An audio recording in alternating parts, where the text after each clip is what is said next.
Welcome back to Movie Recaps.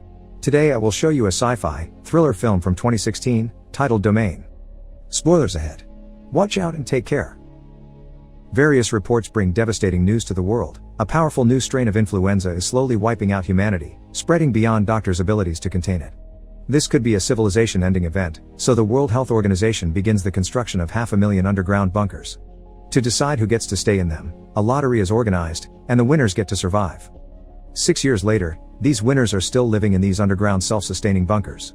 There is one person per bunker, and their only method of communication is a computer that allows them to video chat in groups of up to 7 people. Their food is provided in the form of a shake powder full of nutrients, an artificial day and night cycle keeps their sleeping patterns normal, and a rowing machine serves as both a method to exercise and a way to provide energy to the bunker. Today a group of 7 refugees that has been keeping each other company for the last few years is having a disagreement. Orlando has confessed to having been a serial killer before the pandemic, and the others are disgusted by him, admitting that he's never quite fit in. Instead of feeling shame though, Orlando keeps making fun of them and taunting them, like reminding Atlanta that her children are probably dead out there. This definitely crosses a line, so the group leader Boston proposes to vote Orlando out of the communication group. It's a hard decision because once you kick someone out you can't add them back later, although Orlando doesn't seem to mind. Boston, Atlanta, and Chicago vote in favor, but Phoenix refuses to isolate someone like this. Her boyfriend Denver backs her up as usual, and Houston refuses to be the last vote. Sick of this charade, Orlando asks to be unplugged and continues to taunt them with their dark future, so Denver gives in to the others' demands and unplugs him. Later at night, Phoenix can't sleep, so Denver contacts her to have a private chat. She admits she doesn't feel comfortable judging others for their mistakes, so Denver reminds her that Orlando is still alright in his Florida bunker, he just can't talk to them. Both of them go back to bed after saying I love you and putting their hands together on the screen. 8 months later, Phoenix keeps having trouble sleeping because she dreams about her mother, and Houston's sleep cycle is messed up because his system is malfunctioning. Everyone is in a bad mood this morning so some arguments erupt, but Atlanta ignores them in favor of praying, which for once Phoenix decides to join. Then they proceed to read the daily stats. After checking on their own vitals, they look at the bunker's numbers, which from the original 500,000 has gone down to less than 490,000, losing around 6 per day. Chicago thinks keeping track of these numbers on the screen is pointless, and when another argument begins, he interrupts it by playing the bunker's instructional video. The person teaching them how to use the bunker is Nadine, the original designer, but nobody is paying attention to her today because they've already watched this video 1,000 times. That night, Phoenix and Denver appear on each other's screens next to the beds and practice using their real names instead of their location before going to sleep. The next morning, everyone's stats screens begin malfunctioning before they completely shut down. Houston's sleep cycle program is glitching as well, and Phoenix wonders if they broke something when they banned Orlando. The others don't agree they should bring him back, and Denver doesn't think he can even do that anyway, so Phoenix gets upset because he won't even try and decides to ignore her friends for now. Worried, Denver contacts her privately and reminds her that he only wants to help, so Phoenix finally opens up and tells him her story. Her mother died way before the pandemic arrived, and Phoenix was in prison when she won the lottery. She never met her dad because he died when she was young, so her mother raised her alone. But that also meant Phoenix didn't see her much because she had to work. As a lonely teenager, Phoenix started to hang out with a bad crowd and got into illegal substances, which made her lie and steal a lot. She ran away when she was 17 and returned after outing, but she never stopped. One night she was feeling intoxicated and paranoid, thinking her mother had stolen her stash, so she grabbed a knife from the kitchen and killed her, only to later find her stash in her room where she left it. Now Denver understands why Phoenix has never been comfortable with banning Orlando, even if he thinks their crimes aren't on the same level at all. To help her feel better, he decides to start working on trying to lift the ban. It takes him a good amount of hours and it's late at night when he finally makes it work, but when he turns Orlando's feet on again, they find his bunker empty. They tell the others about it, and Boston gets angry that Denver and Phoenix acted behind their backs. Houston begins irrationally freaking out, thinking Orlando may be the one messing with his sleep cycle, but Phoenix thinks perhaps Orlando just tried to escape. Atlanta points out the doors are locked, but the truth is, none of them ever even tried the doors since they arrived at the bunkers. Phoenix thinks of trying to open her own door, but the others remind her it would be a bad idea because it could allow the virus to get inside. Sometime later, Phoenix and Boston have a private conversation about the whole deal. Phoenix thinks it was about time that things changed regarding the leadership of the group, and Boston thinks every day she sounds more like Denver, who he thinks is a creep. Denver reminds Boston of his dad, the kind of guy that looks friendly on the outside but it's actually all fake to hide the fact he could become a monster when he snaps. Phoenix thinks he's exaggerating, and she's sure she knows Denver well enough to tell he's a good person. However, after the conversation is over, she still feels a bit insecure, so she replays a few old videos of her and Denver having a good time together.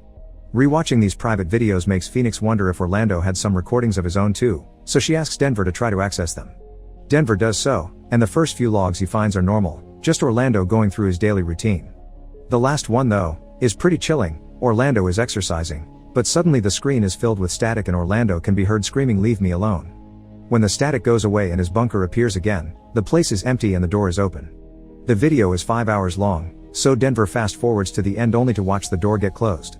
When they tell the others about this, a paranoid Houston begins rambling about Orlando being a mastermind that sent them to the bunkers while lying about the pandemic. Boston considers the possibility of the video being fake, which doesn't make sense, so while everyone argues, Phoenix proposes they should try to escape because obviously the bunkers aren't safe anymore. As always, Boston wants them to vote on it, but Houston isn't sane, so Atlanta thinks this isn't the time to make any decisions. Later that night, Phoenix begins examining every corner of the bunker more closely and finds a small panel on the wall that she tries to remove. Her work is suddenly interrupted by the computer showing everyone that Houston is hitting his head against the wall over and over, and then he starts laughing maniacally as he spreads the blood around with his hand. When he finally loses his mind in the middle of the room, someone enters the bunker right before the screen is filled with static, only for a few seconds later for the feed to return to normal and show this bunker is now also empty. Phoenix runs to the door to see if there's anyone outside but finds nothing, and Boston is forced to admit they aren't safe anymore. After sharing her worries with Denver, Phoenix goes to sleep, only to hear someone enter her bunker. Thankfully it all turns out to be a dream, and when she wakes up, she finds a rat on her bed. Apparently, the little guy got inside by pushing the panel she had loosened up yesterday, so Phoenix decides to check it out. The panel itself says emergency vent, and when she puts her hand inside the hole, she finds nothing. The others check their walls and find the same panel with the same nothingness behind it, which doesn't make sense because they're supposed to be underground. Yet again, another argument begins. Phoenix takes over the leadership of the group and asks Denver to use the computer to see if he can contact other survivors while the rest of them begin examining the bunker more closely to see if they can find any possible exit points. Chicago, however, thinks they should do nothing and wait it out, so he doesn't join the search. Nobody can find any clues, so Atlanta decides to take the risk and break the pipe that provides the shake powder to see where it leads. Just like it happened with the panel though, she finds absolutely nothing behind the hole on the wall, just a huge empty space. At that moment, her screen begins filling with static as someone enters her bunker, and the same thing happens. After a few seconds, the screen returns to normal and Atlanta is gone. Not being able to take this anymore, Chicago takes his blanket away, revealing all the shake powder he's been hiding in order to starve himself. Then he hangs the blanket on a pipe and uses it to end things for himself, leaving only Phoenix, Denver and Boston left. After taking a moment to put themselves together, Denver shares what he's found while looking around in the system. He's managed to access other people's logs outside their group, although it's just video with no audio. Most of them seem to be fine, but there is also a lot of death from people who, like Chicago, couldn't take the confinement anymore. The most shocking news, however, is the fact Denver only could find 1,000 feeds, not 500,000, which means there are only 1,000 bunkers and they've been lied to. Phoenix decides she wants to get out of there on her own terms instead of being abducted, and she has an idea. They can use the broken panels to cut the door wires, even if this could possibly leave them without food and oxygen. After she and Denver agree on a place to meet if they manage to get out, Boston asks for one last vote for the sake of tradition. Now they're ready, the three of them cut the wires, simultaneously activating an alarm but also getting to open the doors. The stairs outside take you nowhere, and for a moment they think they're trapped until they realize the wall with the stairs is also a door. When they open it, they come out into the same corridor, because they've been inside the same building all along. After Phoenix and Denver kiss for the first time, the trio starts investigating the place, discovering each door takes them to the different bunkers, which have always been next to each other. Eventually, they find a door that takes them to the roof of the building, and there they discover they're in a city that is functioning normally as if a pandemic had never happened. There are also 2 guards blocking the only exit, so Boston distracts them to give his friends a chance to escape. Phoenix wants answers though, so she and Denver enter a different part of the building filled with offices. When they find one that has a bunch of paperwork in it, Phoenix begins looking through it, and Denver finds a board with their group's pictures, showing them as convicts. That's how they're suddenly found by Nadine, who points a gun at them to keep them under control because she knows Denver is extremely dangerous.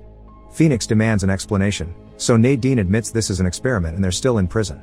The pandemic had been a lie, the news coverage they saw on TV was paid actors, and they moved the prisoners from their jails to the bunkers by slipping sedatives into their food. The reason why they've been removing the people from their bunkers is that they're shutting down the experiment, a consequence of the video showing the group banning Orlando getting leaked on the internet and reaching the national news. People were furious that these prisoners have been treated so nicely and with so much freedom, so the government heard their pleas and now soon everyone will be sent back to regular prison. Denver begins insulting Nadine for her lies, and Nadine in turn calls him her one mistake. Each prisoner was chosen according to an evaluation program that indicated it would be unlikely for them to reveal their stories, so Nadine could study how each of them created new identities to fit into the assigned group. Phoenix wants to know what her friends really are, so Nadine begins explaining. Orlando was a career criminal, in and out of prison all his life, and he had already confessed his murders. Houston was in a gang and responsible for 20 murders. Atlanta suffered postpartum depression and she drowned her daughters. Chicago was an addict and a street worker, he murdered many of his clients to rob them.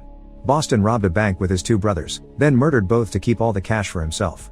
Lastly, Denver stalked and killed 11 women that he met on dating websites.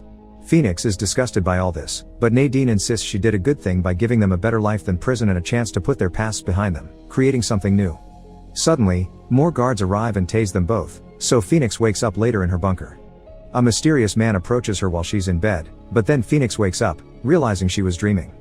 Now she and Denver find themselves handcuffed to a couple of chairs, so they begin discussing what happened. Phoenix can't believe she trusted Denver, but he assures her he does love her, the same way he loved the women he killed. He's been suspicious of the experiment since she confessed her crime. Together with Orland's confession and his own history, it hadn't been hard for Denver to put 2 and 2 together. He didn't say anything because he found it fun and fascinating to watch it all play out, so Phoenix calls him a sociopath, which Denver agrees with. Afterward, the guards take them back to the corridor, where the rest of his group is also waiting in front of their respective bunkers. Orlando begins calling out their hypocrisy as soon as he sees them, then he hits the guard behind him to steal his weapon. Unfortunately, this only causes the other guards to shoot in defense and kill him.